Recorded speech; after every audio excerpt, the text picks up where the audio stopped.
कृष्णाय वासुदेवाय हरये परमात्मने प्रणतः क्लेशनाशाय गोविंदाय नमो नमः। हरे कृष्णा।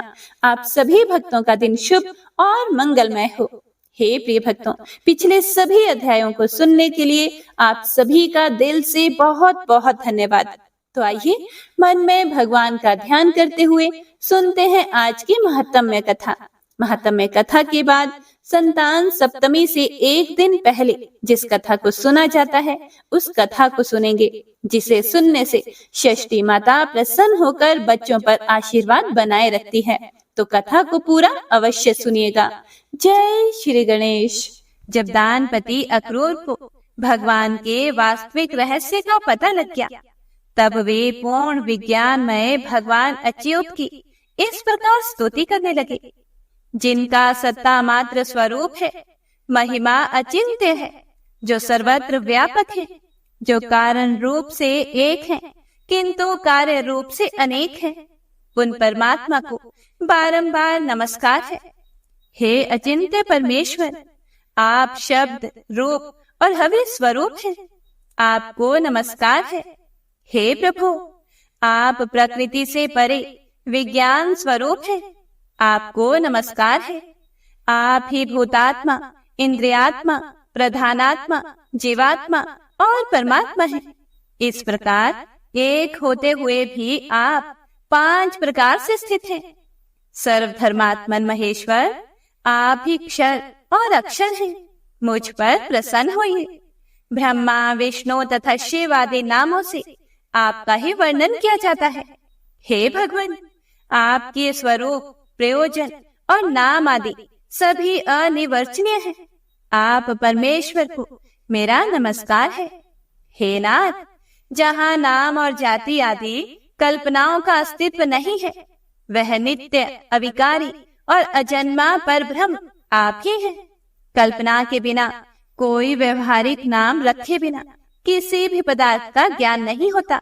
इसीलिए कृष्ण, अच्युत, अनंत और विष्णु आदि नामों से आपकी स्तुति की जाती है। हे सर्वात्मन, आप अजन्मा परमेश्वर हैं। जगत में जितनी कल्पनाएं हैं, उन सब के द्वारा आपका ही बोध होता है। आप ही देवता हैं, संपूर्ण जगत है तथा विश्व रूप है। हे विश्वात्मन, आप विकार और भेद से सर्वथा रहित हैं। संपूर्ण विश्व में आपके सिवा दूसरी कोई वस्तु नहीं है।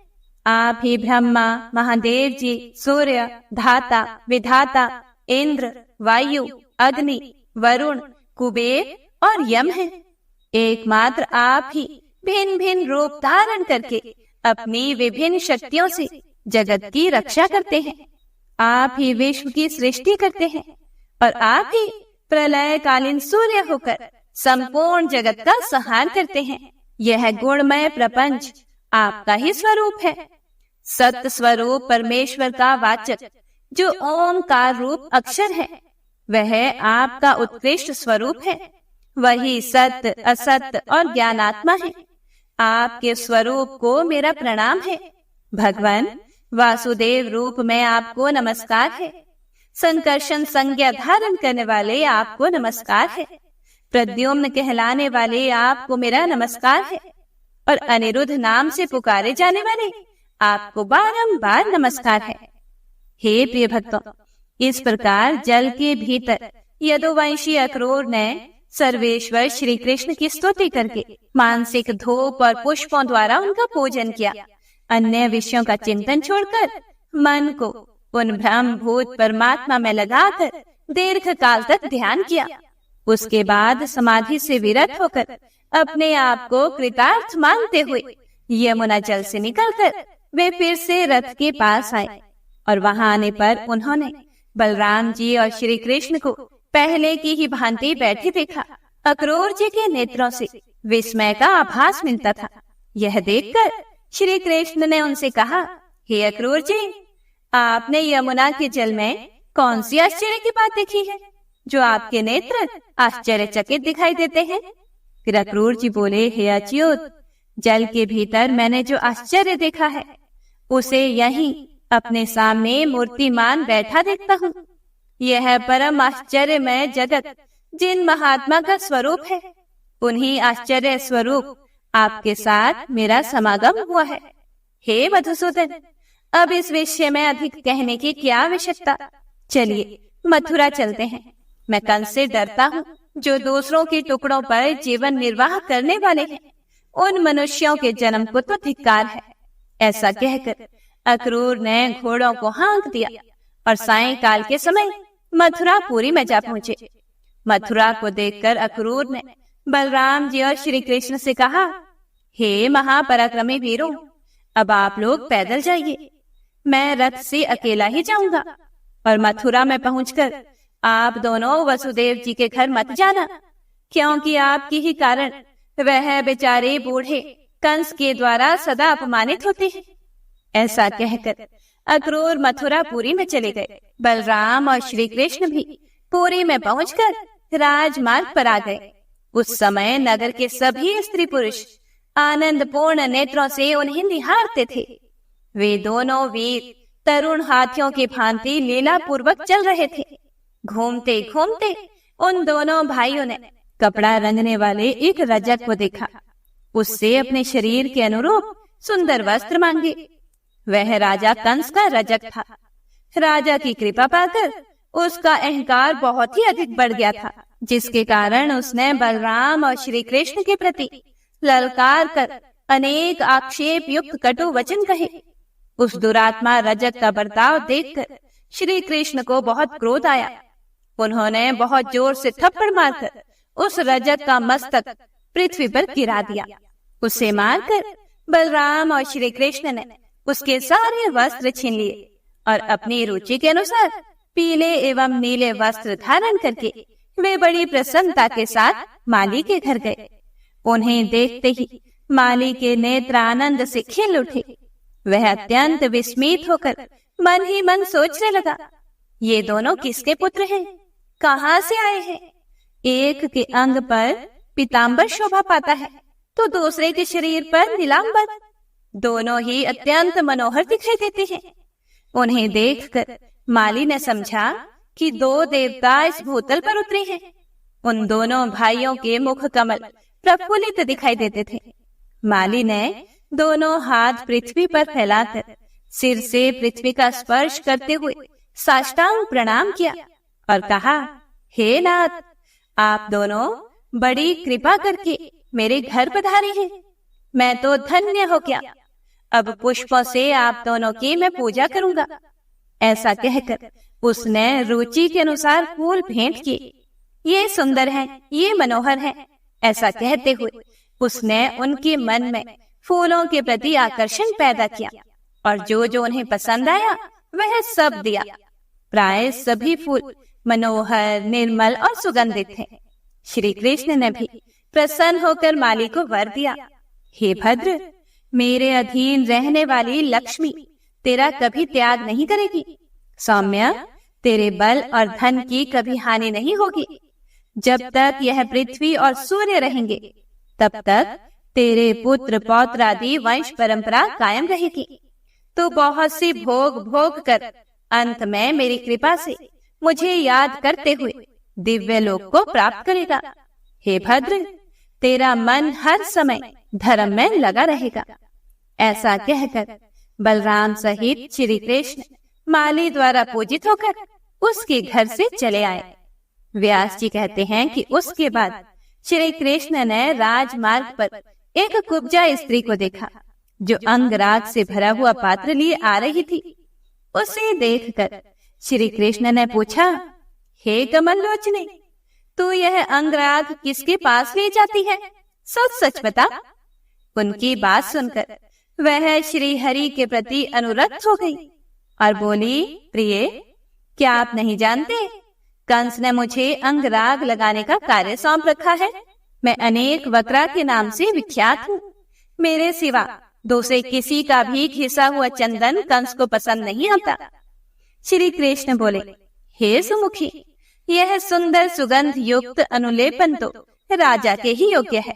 हमारे शरीर के योग्य भी कोई अनुलोपन हो तो दो। यह सुनकर कुब्जा ने आदर पूर्वक कहा, लीजिए ना। फिर उन दोनों को उनके शरीर के अनुरूप चंदन आदि अनुलेप प्रदान किया। कुब्जा ने ही उनके कपोल आदि अंगों में पत्र भंगी रचना पूर्वक अंगराग लगाया। इससे वे दोनों पुरुष रतन इंद्रधनुष के साथ शोभा पाने वाले श्वेत श्याम मेघों के समान सुशोभित हुए। उसके बाद उलापन विधि अर्थात कुब्जत्व दूर करने की क्रिया को जानने वाले श्री कृष्ण ने उसकी ठोड़ी में अपने हाथ की 2 उंगलियां लगा दी और उसे उचकाकर ऊपर की ओर खींचा और साथ ही उसके पैर अपने दोनों पैरों से दबा लिए। इस प्रकार केशव ने उसके शरीर को सीधा कर दिया। फिर तो वह युक्तियों में श्रेष्ठ परम सुंदरी बन गई और प्रेम से शिथिल वाणी में बोली, हे प्यारे, आप मेरे घर में पधारना। अच्छा, तुम्हारे घर आऊंगा। ऐसा कहकर श्री कृष्ण ने कुब्जा को विदा किया और बलराम जी के मुंह की ओर देखकर जोर से हंसे। उसके बाद पत्र रचना पूर्वक अंगराग लगाए और पीतांबर तथा नीलांबर धारण किए हुए विचित्र पुष्पों के हाथ से सुशोभित वे दोनों भाई धनुषशाला में गए। वहां उन्होंने रक्षकों से धनुष के विषय में पूछा और उनके बतलाने पर उसे उठाकर चढ़ाया। बल पूर्वक चढ़ाते ही वह धनुष टूट गया। उससे बड़े जोर का शब्द हुआ जिससे सारी मथुरापुरी गूंज उठी। धनुष टूटने पर रक्षकों ने उन पर आक्रमण किया। तब वे रक्षक सेना का संहार करके धनुषशाला से बाहर निकले। कंस को अक्रूर के लौटने का हाल मालूम हो चुका था। फिर धनुष टूटने का शब्द सुनकर उसने चाणूर और मुष्टिक से कहा, दोनों गोपपुत्र यहाँ आ गए हैं। उन्हें मेरे सामने मल्ल युद्ध करके तुम दोनों अवश्य मार डालना, क्योंकि वे दोनों मेरे प्राण लेने वाले हैं। यदि युद्ध में उन्हें मारकर तुमने मुझे संतुष्ट किया तो मैं तुम्हारी जो जो इच्छा होगी वह सब पूर्ण करूंगा। वे दोनों मेरे शत्रु हैं, इसीलिए न्याय से या फिर अन्याय से उनको अवश्य मार डालो। उनके मारे जाने पर इस राज्य पर मेरा और तुम्हारा समान अधिकार होगा। इस प्रकार उन दोनों मल्लों को आदेश देकर कंस ने हाथीवान को बुलाया और उच्च स्वर से कहा, हे महावत, तू कुवलिया पीड़ हाथी को मतवाला करके रणभूमि के द्वार पर खड़ा रखना। जब दोनों गोप पुत्र मल्ल युद्ध के लिए आए तब उन्हें द्वार पर ही मरवा डालना। महावत को यह आज्ञा देकर कंस ने देखा कि रणभूमि में सब ओर यथा योग्य मंच लग गए हैं। तब वह सूर्योदय होने की प्रतीक्षा करने लगा। उसकी मृत्यु समीप आ गई थी। सवेरा होने पर सब मंचों पर नागरिक गण आ विराजे। जो मंच केवल राजाओं के लिए बिछे थे, वहां भिन्न भिन्न स्थानों के राजा अपने सेवकों सहित आ बैठे। जो लोग मल्लों की जोड़ का चुनाव करने वाले थे, उन्हें कंस ने रंगभूमि के बीच में अपने पास ही बिठाया। वह स्वयं भी ऊंचे मंच पर विराजमान था। रनिवास की स्त्रियों के लिए अलग मंच लगे थे और नगर की स्त्रियों के लिए अलग से। नंद आदि गोप दूसरे दूसरे मंचों पर बैठे हुए थे। अक्रूर और वसुदेव मंचों के किनारे खड़े थे। बेचारी देवकी नगर की स्त्रियों के बीच में खड़ी थी। वह सोच रही थी कि अंत काल में भी एक बार पुत्र का मुंह देख लो। इसी समय रणभूमि में तुरही आदि बाजे बज उठे। चाणूर उछलने और मुष्टिक ताल ठोंकने लगा। लोगों में हाहाकार मच गया। बलराम और श्री कृष्ण रणभूमि के द्वार पर आए और महावत से प्रेरित कुवलिया पीड़ नामक हाथी को मारकर अंदर घुस गए। उस समय उनके अंगों में हाथी का मद और रक्त लगे हुए थे। उसके बड़े बड़े दांतों को ही उन्होंने अपना अस्त्र बना लिया था। वे दोनों भाई गर्वपूर्ण लीलामयी चितवन से निहारते हुए उस महान रंगोत्सव में इस प्रकार प्रविष्ट हुए कि मानो मृगों के झुंड में 2 सिंह आ गए हों। उनके आते ही रणभूमि में चारों ओर महान कोलाहल हुआ। सभी लोग विस्मय के साथ कहने लगे, ये वही कृष्ण हैं, ये वही बलभद्र हैं। ये कृष्ण वे ही हैं जिन्होंने भयंकर राक्षसी पूतना का वध किया, छकड़े उलट दिए और दोनों अर्जुन वृक्षों को उखाड़ डाला। जिन्होंने बालक होते हुए भी कालिय नाग के मस्तक पर नृत्य किया। 7 रातों तक गोवर्धन पर्वत को हाथ पर रखा और अरेश, धेनुक तथा केशी आदि दुराचारियों को खेल ही खेल में मार डाला।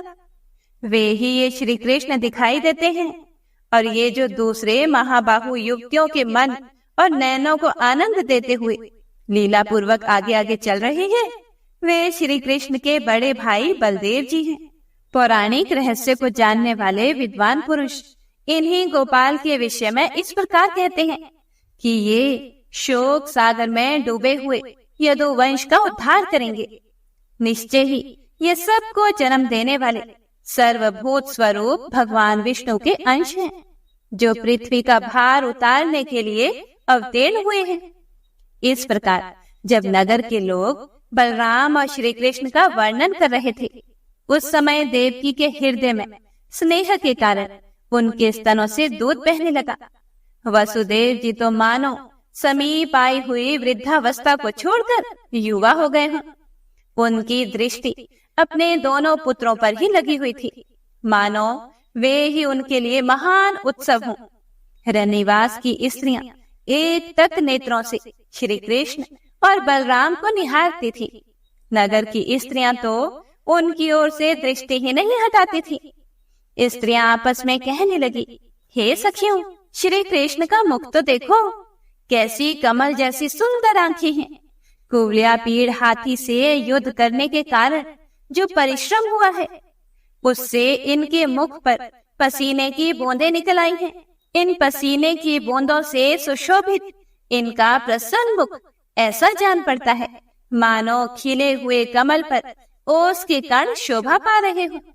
इस मनोहर मुख की झांकी करके आज अपना जन्म सफल कर लो। आहा भामिनी, इस बालक के वक्ष स्थल पर तो दृष्टिपात करो। श्रीवत्स चिन्ह से इसकी कैसी शोभा हो रही है। यह संपूर्ण जगत का आश्रय है और इसकी दोनों भुजाएं शत्रुओं का दर्प दलन करने में समर्थ है। अरे सखी, उधर देखो, मुष्टिक और चाणूर को उछलते कूदते देखकर बलभद्र जी के मुख पर मंद हास्य की कैसी छटा छा रही है। हाय सखी, देखो तो सही, ये श्री कृष्ण चाणूर के साथ युद्ध करने जा रहे हैं। क्या इस सभा में न्याय युक्त बर्ताव करने वाले बड़े बूढ़े नहीं हैं? कहाँ तो अभी युवावस्था में प्रवेश करने वाले श्री कृष्ण का सुकुमार शरीर, और कहाँ वज्र के समान कठोर एवं विशाल शरीर वाला यह महान असुर। ये दोनों भाई रंगभूमि में अभी तरुण दिखाई देते हैं।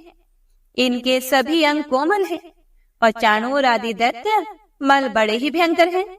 युद्ध के लिए जोड़ का चुनाव करने वाले लोगों का यह बहुत बड़ा अन्याय है कि वे मध्यस्थ होकर भी बालक और बलवान की युद्ध की उपेक्षा करते हैं। जब नगर की स्त्रियां इस प्रकार बात कर रही थी, उसी समय भगवान श्री कृष्ण अपने पदाघात से पृथ्वी को कंपाते हुए सब लोगों के हृदय में हर्षातिरेक की वृष्टि करने लगे। बलभद्र जी भी ताल ठोंक कर मनोहर गति से उछलते हुए चल रहे थे। उस समय यह पृथ्वी पग पग पर उनके पदाघात से विदीर्ण नहीं हुई। यही बड़े आश्चर्य की बात थी। उसके बाद अमित पराक्रमी श्री कृष्ण चाणूर के साथ कुश्ती लड़ने लगे तथा मल्ल युद्ध की विद्या में कुशल मुष्टिक दैत्य बलदेव जी के साथ भिड़ गया।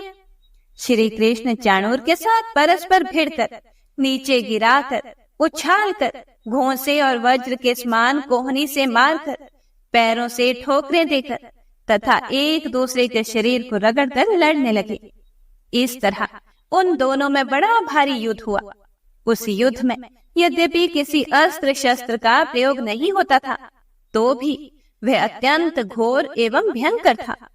अपने बल और प्राण शक्ति से ही साध्य था। जैसे जैसे चाणूर श्री कृष्ण के साथ युद्ध करता, वैसे वैसे ही उसकी प्राण शक्ति घटती जाती थी। हे प्रिय भक्तों, जगन्मय श्री कृष्ण भी उसके साथ लीला पूर्वक युद्ध करने लगे। वह परिश्रम से थक गया था, इसीलिए क्रोध पूर्वक श्री कृष्ण के हाथ पर हाथ मार रहा था। कंस ने देखा कि श्री कृष्ण का बल बढ़ रहा है और चाणूर थकता जा रहा है। कुपित होकर उसने बाजे बंद करवा दिए। उसी समय आकाश में देवताओं के अनेक प्रकार के बाजे बज उठे। अदृश्य भाव से खड़े हुए देवता हर्ष में भरकर भगवान की स्तुति करते हुए बोले, हे केशव, चाणूर दानव को मार डालिए। हे गोविंद, आपकी जय हो। श्री कृष्ण देर तक चाणूर के साथ खिलवाड़ करते रहे, फिर उसे मार डालने के लिए सचेष्ट हुए और दैत्य को उठाकर आकाश में घुमाने लगे। घुमाते समय ही उसके प्राण पखेरु उड़ गए। भगवान ने उसे 100 बार घुमाकर पृथ्वी पर पटक दिया। चाणूर के 100 टुकड़े हो गए।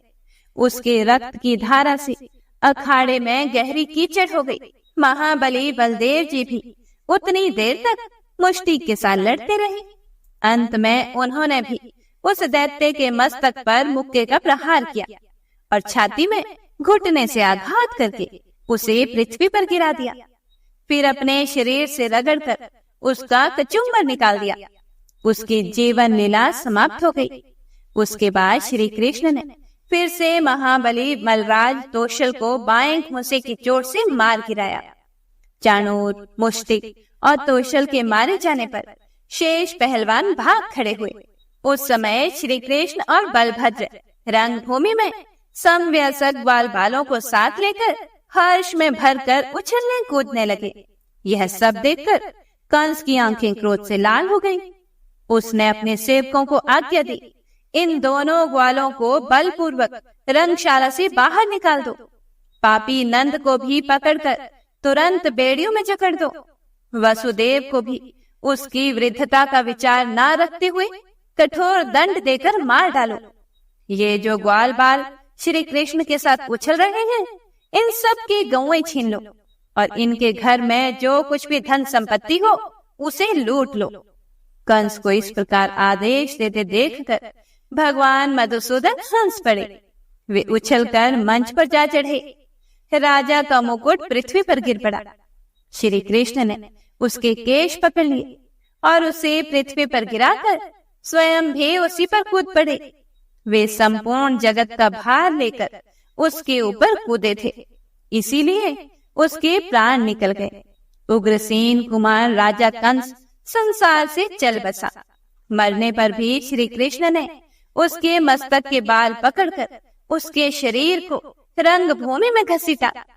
कंस के पकड़े जाने पर उसका भाई सुनामा क्रोध में भर कर आया, किंतु बलभद्र जी ने उसे खेल ही खेल में मार गिराया। मथुरा का महाराज कंस श्री कृष्ण के हाथ से अवहेलना पूर्वक मारा गया। यह देखकर रंगभूमि में आए हुए सभी लोग हाहाकार करने लगे। उसके बाद श्री कृष्ण ने शीघ्र जाकर वसुदेव और देवकी के चरण पकड़ लिए। बलदेव जी ने भी उनका साथ दिया। वसुदेव और देवकी ने श्री कृष्ण को उठाया और जन्म काल में उन्होंने जो बातें कही थी उन्हें याद करके स्वयं ही प्रणाम करने लगे। वसुदेव जी बोले, हे देव देवेश्वर, आप मुझ पर प्रसन्न होइए। हे प्रभु, आप देवताओं में सर्वश्रेष्ठ हैं। हे केशव, आपने हम दोनों पर कृपा करके ही हम दोनों का उद्धार किया है। हमारी आराधना से भगवान ने जो दुराचारी दैत्यों का वध करने के लिए हमारे घर में अवतार लिया, इससे हमारा कुल पवित्र हो गया। हे सर्वात्मन, आप ही संपूर्ण भूतों के अंत हैं।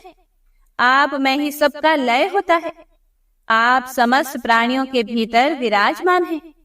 आपसे ही भूत और भविष्य की प्रवृत्ति हुई है। सर्वदेवमय अच्युत अचिंत्य परमेश्वर, यज्ञ में आपका ही यजन किया जाता है। हे परमेश्वर, आप ही यज्ञ हैं और आप ही यज्ञों के कर्ता धर्ता हैं।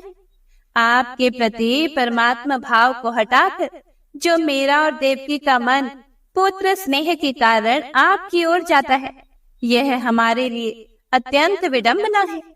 कहाँ तो आप संपूर्ण भूतों के कर्ता अनादि और अनंत परमेश्वर, और कहाँ हमारी इस मानवीय जिह्वा का आपको पुत्र कहकर पुकारना।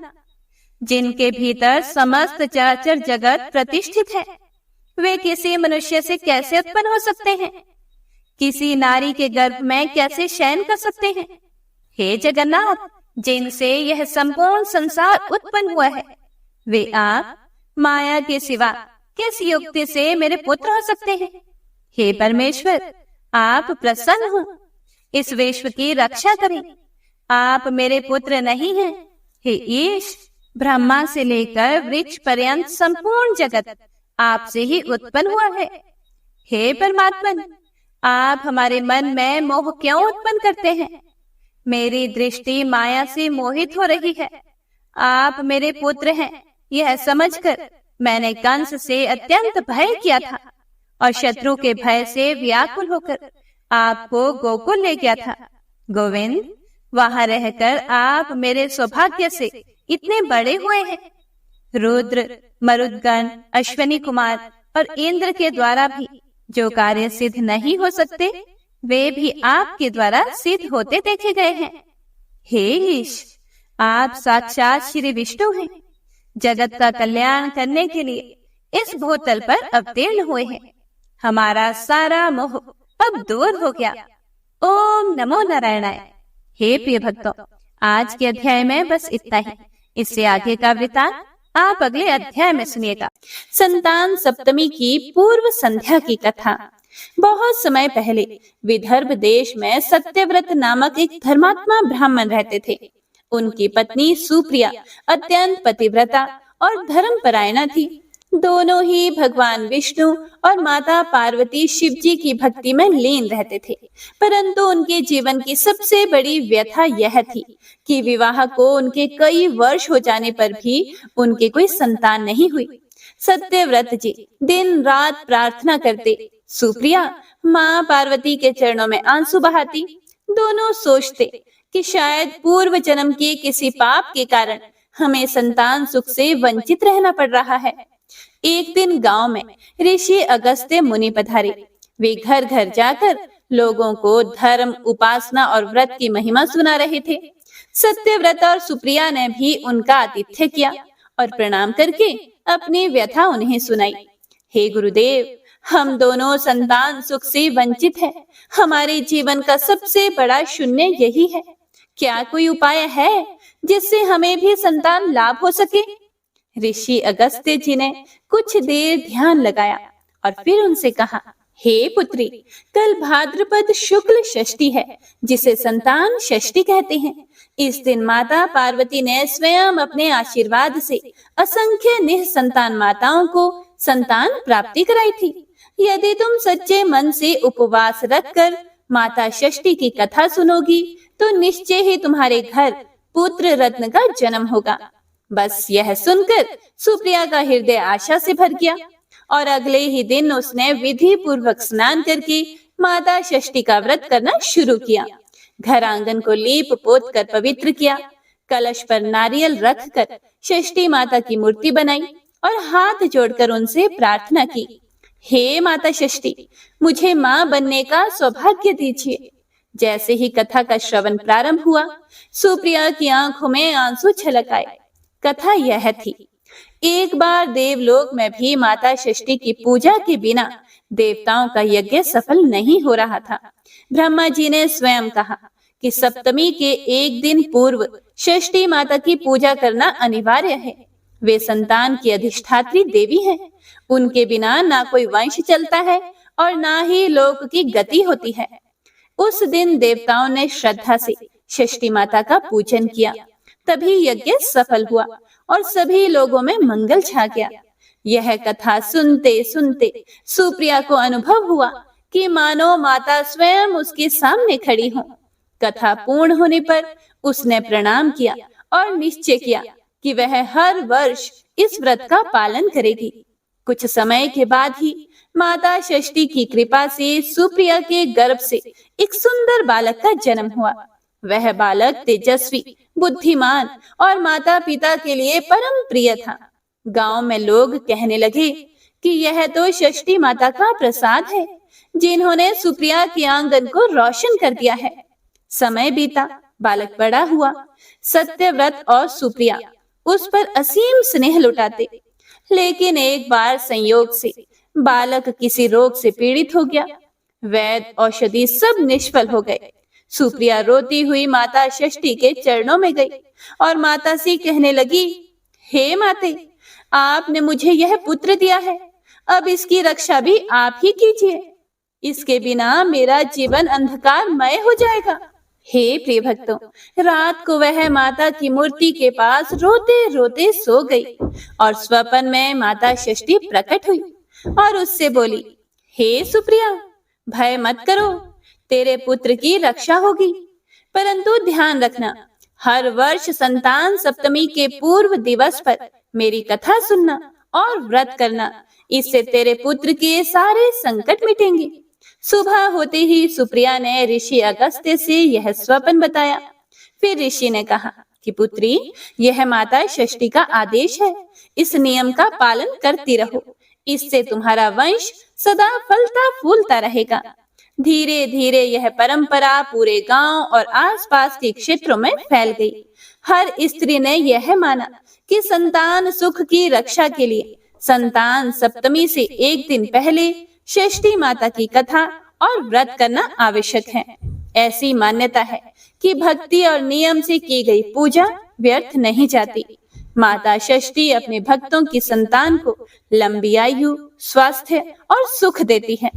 आज भी इस व्रत की परंपरा बनी हुई है। नारी अपने परिवार और संतान के मंगल के लिए इस कथा को सुनती है और माता के चरणों में दीपक जलाकर उनसे प्रार्थना करती है कि हे माता, हमारे घर की संतानों की रक्षा करो, उन्हें धर्म, बुद्धि और स्वास्थ्य प्रदान करो। श्रद्धा और विश्वास से चमत्कार होते हैं। सुप्रिया ने जब पूर्ण श्रद्धा से व्रत किया, तभी उसे संतान का सुख मिला। संतान ईश्वर का प्रसाद है। इसे केवल भौतिक प्रयास से नहीं, बल्कि देवी देवताओं की कृपा से सुरक्षित रखा जा सकता है। सच्ची श्रद्धा और नियम से किया गया व्रत संतान की रक्षा करता है और परिवार में सुख समृद्धि लाता है। माता षष्ठी और सप्तमी की कथा सुनना केवल धार्मिक कर्तव्य ही नहीं, बल्कि जीवन में आस्था, आशा और शक्ति का संचार भी है। तो सभी भक्तजन प्रेम से बोलिए, षष्ठी माता की जय। हे प्रिय भक्तों, कल संतान सप्तमी का व्रत है, तो हमारे चैनल पर संतान सप्तमी की कथा भी अवश्य सुनिएगा। कथा पसंद आए तो लाइक, कमेंट, शेयर भी जरूर कीजिएगा। वंशी शोभित कर मधुर, नील जलद तन श्याम, अरुण अधर जनु बिंब फल, नयन कमल अभिराम। पूर्ण इंद्र अरविंद मुख, पीतांबर शुभ साज, जय मन मोहन मदन छवि, कृष्ण चंद्र महाराज। जय यदुनंदन जय जगवंदन, जय वसुदेव देवकी नंदन, जय यशोदासुत नंद दुलारे, जय प्रभु भक्तन के धृत तारे। जय नट नागर नागन थैया, कृष्ण कन्हैया धेनु चरैया। पुनि नख पर प्रभु गिरिवर धारो, आओ दीनन कष्ट निवारो। वंशी मधुरे अधर धर तेरे, होवे पूर्ण मनोरथ मेरी। आओ हरि पुनि माखन चाखो, आज लाज भारत की राखो। गोल कपोल चिबुक करुणारे, मृदु मुस्कान मोहिनी डारे। रंजित राजीव नयन विशाला, मोर मुकुट वैजंती माला। कुंडल श्रवण पीत पटाछे, कटि किंकणी काछन काछे।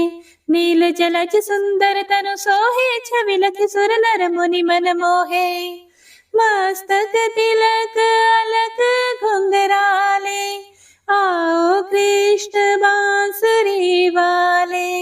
करि पय पान पूत नहीं तार्यो, अका बका का सुर मार्यो।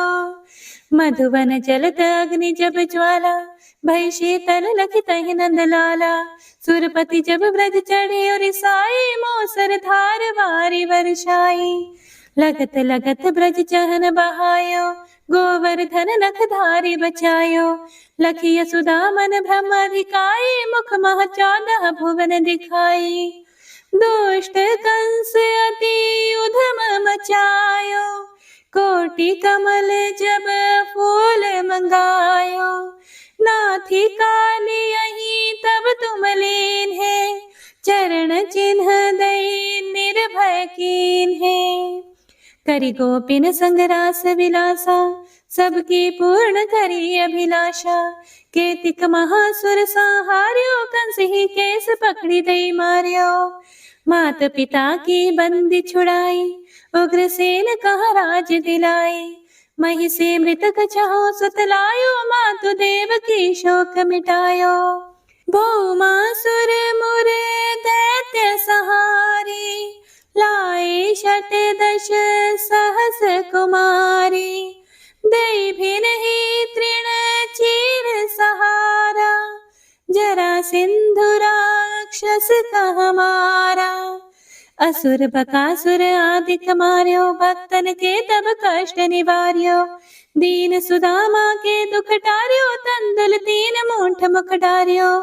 प्रेम के साग विदुर घर मांगे, दुर्योधन के मेवा त्यागे। लखी प्रेम की महिमा भारी, ऐसे श्याम दीन हितकारी। भारत के पारथ रथ हाके, लिए चक्र करे नहीं बलता के। निज गीता के ज्ञान सुनाए, भक्तन हृदय सुधा वर्षाए। मीरा थी ऐसी मतवाली, विष पी गई बजा कर ताली। राणा भेजा सांप पिटारी, शालिग्राम बने बनवारी। निज माया तुम विधि दिखायो, उरते संशय सकल मिटायो। तब शत निंदा कर तत्काला, जीवन मुक्त भयो शिशुपाला। जब ही द्रौपदी टेर लगाई, दीनानाथ लाज अब जाई। तुरत ही वसन बने नंद लाला, बढ़े चीर भई अरि मोह काला। असनाथ के नाथ कन्हैया, डूबत भंवर बचावत नैया। सुंदर दास आसुर धारी, दया दृष्टि कीजिए बनवारी। नाथ सकल मम कुमति निवारो, क्षमहु बेगी अपराध हमारो। खोलो पट अब दर्शन दीजिए, बोलो कृष्ण कन्हैया की जय। बोलो कृष्ण कन्हैया की जय। बोलो कृष्ण कन्हैया की जय। यह 40वां कृष्ण का पाठ करे उरधारी, अष्ट सिद्धि नवनिधि फल, लहे पदारथ चारी। जय श्री कृष्ण।